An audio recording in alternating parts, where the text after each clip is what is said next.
Bahkan pendirinya membelot, sadar OPM hanya mainan, Belanda ganggu NKRI.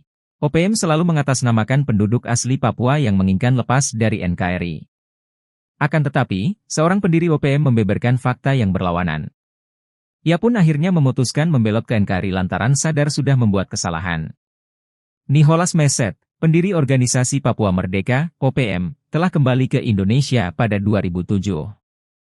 Ia mengaku menjadi salah satu orang yang ikut mengibarkan bendera bintang Kejora Papua pada tanggal 1 Desember 1961. Kala itu, dia masih berusia 15 tahun dan tidak banyak orang yang hadir dalam acara tersebut. Ia berkeliling dunia selama 40 tahun untuk mencari arti kemerdekaan, khususnya untuk menjawab pertanyaan apakah benar bangsa Papua itu merdeka?